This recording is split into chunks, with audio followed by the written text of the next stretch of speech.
friends, welcome to Kannan Info Tamil. நம்ம இன்னைக்கு என்ன டாபிக் பார்க்க போறோம் அப்படின்னா 2035வது வருடத்தோட இந்திய விமானப்படையில் பயன்பாட்டில் உள்ள ஜாகுவார் விமானங்கள் ரிட்டையர்ட் செய்யப்பட உள்ளது. இந்த விமானங்கள் தற்போது இந்திய விமானப்படையில் டாக்டிக்கல் ஃபைட்டர் பாமர் விமானங்களா பயன்படுத்தப்பட்டு வருது. ஜாகுவார் விமானத்தோட டாக்டிக்கல் ஃபைட்டர் பாமர் ரோல் அப்படிங்கிறது மிகவும் ஒரு முக்கியமான ரோல். அதாவது ஜாகுவார் விமானங்களை தான் இந்தியா அணு ஆயுத தாக்குதல் நடத்துவதற்கு பயன்படுத்துவாங்க.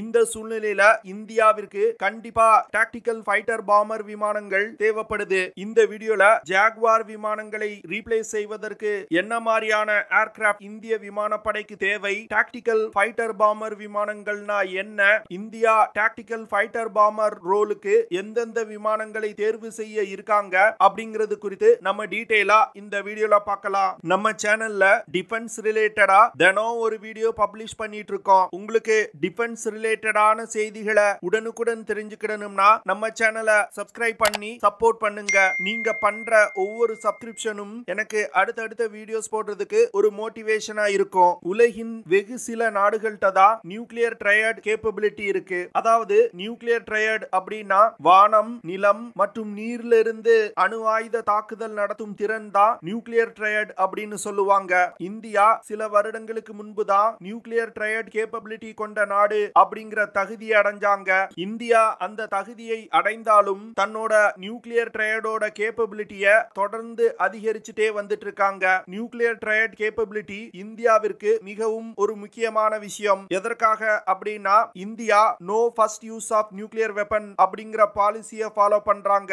அதாவது இந்தியா எந்த நாட்டையும் முதல்ல அணு ஆயுதத்தை கொண்டு தாக்காது. தன்னை வேறு ஏதாவது நாடு அணு ஆயுதத்தால் தாக்குனாங்கன்னா அதற்கு பழி தீர்க்கும் விதமா தான் இந்தியா அணு ஆயுதத்தை பயன்படுத்துவாங்க. இதன் காரணமா தான் இந்தியாவிற்கு இந்த நியூக்ளியர் ட்ரையட் கேப்பபிலிட்டி மிகவும் முக்கியம். அதாவது எதிரி தரையில் இருக்கக்கூடிய இந்தியாவின் முக்கியமான ராணுவ நிலைகள் மீது ஒரு அணு ஆயுத தாக்குதல் நடத்தினாங்கன்னா கடலில் இருந்து இந்தியாவால் அணு ஆயுத தாக்குதல் நடத்த முடியும். அதே வேளையில வானில் இருந்தும் இந்தியாவால் அணு ஆயுத தாக்குதல் நடத்த முடியும். இதுதான் நியூக்ளியர் ட்ரையட் கேப்பபிலிட்டியோட முக்கியத்துவம். அந்த வகையில இந்தியா தரையில் இருந்து அணு ஆயுத தாக்குதல் நடத்துவதற்கு அக்னி மிசைல்களை பயன்படுத்துவாங்க. அதே வேளையில நீரில் இருந்து அணு ஆயுத தாக்குதல் நடத்துவதற்கு K4 இல்லனா K15 சப்மரீன் லான்ச் பாலிஸ்டிக் மிசைல்களை பயன்படுத்துவாங்க. வானில் இருந்து அணு ஆயுத தாக்குதல் நடத்துவதற்கு தான் இந்தியா ஜாகுவார் விமானங்களை தற்போது பயன்படுத்தி வர்றாங்க. இந்த விமானங்களுடைய வாழ்நாள் 2035வது வருடத்தோட முடிவடையுது. இந்த சூழ்நிலையில இந்தியா தன்னுடைய நியூக்ளியர் ட்ரையட் கேப்பபிலிட்டியை தக்க வைத்துக் கொள்ளணும்னா ஜாகுவார் விமானங்களுக்கு ஒரு ரீப்ளேஸ்மெண்ட் தேவை. அந்த வகையில ஜாகுவார் விமானங்களுக்கு பதில் தற்போது இந்திய விமானப்படையில் பயன்பாட்டில் உள்ள மிராஜ் 2000 விமானங்களை பயன்படுத்தலாம் அப்படின்னு முடிவு செஞ்சாங்க. ஆனா மிராஜ் 2000 விமானத்தோட வாழ்நாளும் 2035வது வருடத்தோட முடிவடையுது. சில வருடங்களுக்கு முன்பு இந்தியாவின் அணு ஆயுதங்களை கையாளக்கூடிய அமைப்பான strategic force command ministry of டிஃபென்ஸிடம் தங்களுக்கு 2 ஸ்குவாட்ரான் ஃபைட்டர் ஜெட் விமானங்கள் தேவை அப்படின்னு கோரிக்கை வச்சிருக்காங்க. அதாவது ஸ்ட்ராட்டஜிக் ஃபோர்ஸ் கமாண்ட் ஒரு நாட்டின் மீது அணு ஆயுத தாக்குதல் நடத்தணும்னா ஏர்ஃபோர்ஸ்ல பயன்பாட்டில் உள்ள விமானங்களை பயன்படுத்தி தான் தாக்குதல் நடத்த முடியும். ஆனா ஸ்ட்ராட்டஜிக் ஃபோர்ஸ் கமாண்டுக்குன்னு தனியாக 2 ஸ்குவாட்ரான் விமானங்கள் ஒதுக்கப்பட்டுச்சு அப்படின்னா ஒரு மினி ஏர்ஃபோர்ஸ் போன்று அந்த 2 ஸ்குவாட்ரான் விமானங்களும் செயல்படும். ஸ்ட்ராட்டஜிக் ஃபோர்ஸ் கமாண்ட் முடிவு எடுத்தவுடன் உடனே விமானங்களை எடுத்து சென்று அணு ஆயுத தாக்குதல் நடத்த முடியும். ஸ்ட்ராட்டஜிக் ஃபோர்ஸ் கமாண்டின் இந்த கோரிக்கையை தற்போது இந்திய அரசாங்கம் நிறைவேற்ற உள்ளதா செய்திகள் வெளிவந்திருக்கு. இதன் காரணமாக தான் ஸ்ட்ராட்டஜிக் ஃபோர்ஸ் கமாண்ட் புதிய டாக்டிக்கல் ஃபைட்டர் பாமர் விமானங்களை தேர்வு செய்யும் பணியில ஈடுபட்டு இருக்காங்க. ஸ்ட்ராட்டஜிக் ஃபோர்ஸ் கமாண்ட் நீண்ட நேரம் மற்றும் நீண்ட தூரம் பறக்கக்கூடிய விமானங்கள் தங்களுக்கு தேவை அப்படின்னு சொல்றாங்க. குறிப்பா சொல்லணும் அப்படின்னா புதிய டாக்டிக்கல் ஃபைட்டர் பாமர் விமானங்கள்னால நீண்ட தூரம் எதிரிகளின் எல்லைக்குள் ஊடுருவி சென்று அணு ஆயுத தாக்குதல் நடத்த வேண்டியது இருக்கும். அது மட்டும் இல்லாம அணு ஆயுத தாக்குதல் அப்படிங்கிறது மிக எளிதா நடத்தக்கூடிய விஷயம் இல்ல. எப்போ யுத்தம் நியூக்ளியர் வாரா மாறுதோ அப்பொழுதுதான் தாக்குதல் நடத்தணும். இறுதி உத்தரவு வரும் வரை விமானம் வானில் பறந்து கொண்டே இருக்கணும். அதனால விமானம் அதிக நேரம் பறக்க வேண்டியது இருக்கும். முதல்ல ஸ்ட்ராட்டஜிக் ஃபோர்ஸ் கமாண்ட் தற்போது இந்திய விமானப்படையில் பயன்பாட்டில் உள்ள Su-30 MKI போர் விமானங்களை அணு ஆயுத தாக்குதல் விமானமா பயன்படுத்தலாம் அப்படின்னு யோசிச்சாங்க.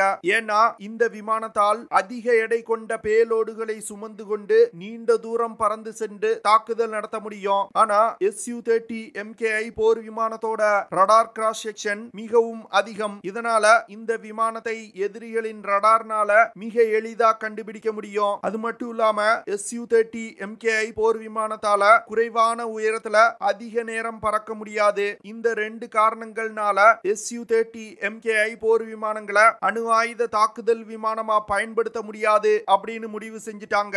இந்த சூழ்நிலையில ஸ்ட்ராட்டஜிக் ஃபோர்ஸ் கமாண்ட் தற்போது இந்திய கடற்படைக்காக டெவலப் செய்யப்பட்டு வரும் டெட்பஃப் விமானங்களை அணு ஆயுத தாக்குதல் விமானமா பயன்படுத்தலாம் அப்படின்னு முடிவு செஞ்சிருக்கதா செய்திகள் வெளிவந்திருக்கு. இந்த டெட்பஃப் விமானங்கள் பிரத்யேகமா இந்திய கடற்படையில் பயன்பாட்டில் உள்ள விமானம் தாங்கி போர்க்கப்பல்ல இருந்து பயன்படுத்துவதற்காக உருவாக்கப்பட உள்ளது. இந்த விமானம் 26.5 டன் எடை கொண்டது. இந்த விமானம் தான் இந்தியா உருவாக்க உள்ள விமானங்களிலே மிகவும் பெரியது. டெட்பஃப் விமானங்கள் பிரத்யேகமா இந்திய கடற்படையில் பயன்பாட்டில் உள்ள விமானம் தாங்கி போர்க்கப்பல்ல இருந்து இயக்குவதற்காக உருவாக்கப்பட உள்ளது. டெட்பஃப் விமானம் ஒரு carrier base multi role fighter jet. இந்த விமானத்தை இந்துஸ்தான் ஏரோநாட்டிக்ஸ் லிமிடெட் நிறுவனம் தயாரிக்க போறாங்க. டெட்பஃப் விமானத்தை aeronautical development agency, Hindustan Aeronautics Limited மற்றும் Defence research and development Organisation இந்த மூன்று நிறுவனங்களும் இணைந்து டிசைன் செய்ய போறாங்க. இந்த விமானம் 16.3 மீட்டர் நீளமும்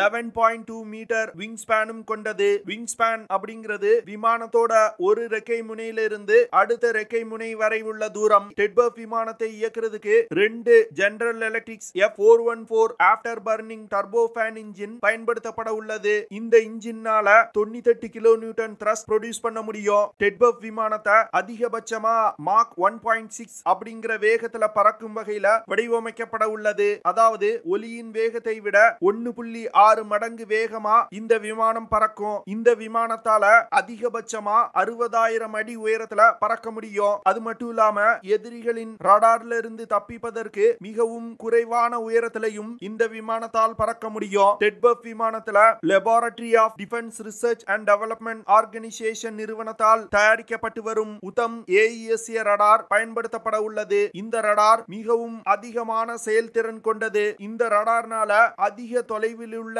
எதிரிகளின் விமானங்களை கண்டுபிடிக்க முடியும். இந்த ரடார்னால 100 கிலோமீட்டர் ரேஞ்சில் உள்ள 50க்கும் மேற்பட்ட டார்கெட்டுகளை கண்டுபிடிக்க முடியும். ஒரே நேரத்துல 4 டார்கெட்டுகள் மீது தாக்குதல் நடத்த முடியும். டெட்பஃப் விமானத்துல லோ அப்சர்வபிள் ஃப்ரண்டல் செக்ஷன் இணைக்கப்பட்டிருக்கு. இந்த விமானம் ஒரு கடற்படை விமானம் அப்படிங்கிறதுனால போர்க்கப்பல்ல இருக்கக்கூடிய அதிநவீன ரடார்கள்ல இருந்து தப்பிப்பதற்காக மிகவும் குறைவான உயரத்துல பறக்கும் வகையில இந்த விமானம் வடிவமைக்கப்பட உள்ளது. அது மட்டும் இல்லாம டெட்பஃப் விமானத்தால் அதிக தூரம் பறக்க முடியும். டெட்பஃப் விமானம் சிறிய டெக் கொண்ட ஏர்கிராஃப்ட் கேரியர்ல இருந்து டேக் ஆஃப் ஆகும் வகையில வடிவமைக்கப்பட்டிருக்கு. இதனால சிறிய ரன்வே கொண்ட ஏர்ஃபீல்ட்ல இருந்து கூட இந்த விமானத்தை டேக் ஆஃப் செய்ய முடியும். இதனால ஒரு யுத்த நேரத்துல இக்கட்டான சூழ்நிலையிலும் இந்த விமானத்தை இயக்க முடியும். இதன் காரணமா தான் டெட்பஃப் விமானத்தை அணு ஆயுத தாக்குதல் விமானமா மாற்றலாம் அப்படின்னு ஸ்ட்ராட்டஜிக் ஃபோர்ஸ் கமாண்ட் முடிவு பண்ணியிருப்பதா செய்திகள் வெளிவந்திருக்கு. அது மட்டும் இல்லாம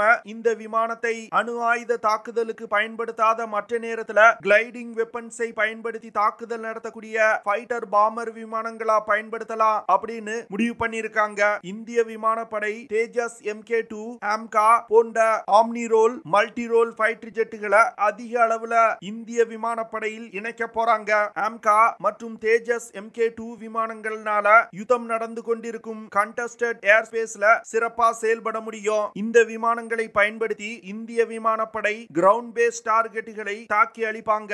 இந்த 2 விமானங்கள் செய்யக்கூடிய அதே ஆபரேஷன்களை டெட்பஃப் விமானத்தாலும் செய்ய முடியும். ஏன்னா டெட்பஃப் விமானத்தால அதிக எடை கொண்ட ஆயுதங்களை எடுத்து சென்று எதிரிகளின் எல்லைக்குள் நீண்ட தூரம் ஊடுருவி சென்று தாக்குதல் நடத்த முடியும். இதனால இந்திய விமானப்படையோட செயல்திறனிலையும் முன்னேற்றம் ஏற்படும். ஒரே விமானத்தை அணு ஆயுத தாக்குதல் விமானம் மற்றும் டாக்டிக்கல் ஃபைட்டர் பாமர் விமானங்களா பயன்படுத்தும் பொழுது நிறைய அட்வான்டேஜஸ் இருக்கும். ஏன்னா விமானிகளுக்கு வெவ்வேறு விமானங்களை பயன்படுத்த வேண்டிய அவசியம் இருக்காது. ஒரே விமானத்தை பயன்படுத்தி 2 ஆபரேஷன்களையும் கேரி அவுட் செய்ய முடியும். இதன் காரணமாக தான் டெட்பஃப் விமானத்தை ஸ்ட்ராட்டஜிக் ஃபோர்ஸ் கமாண்ட் மற்றும் இந்திய விமானப்படை தேர்வு செஞ்சிருப்பதா செய்திகள் வெளிவந்திருக்கு. பார்க்கலாம் டெட்பஃப் விமானம் விமானங்கள் அணு ஆயுத தாக்குதல் விமானமா பயன்படுத்தப்பட உள்ளதா இல்ல வேறு விமானத்தை இந்தியா தேர்வு செய்றாங்களா அப்படின்னு. ஓகே ஃப்ரெண்ட்ஸ், நம்ம வீடியோவோட நிறைவு பகுதிக்கு வந்துட்டோம். இதெல்லாம் தான் நான் உங்ககிட்ட ஷேர் பண்ணணும் அப்படின்னு நினைச்ச விஷயங்கள்.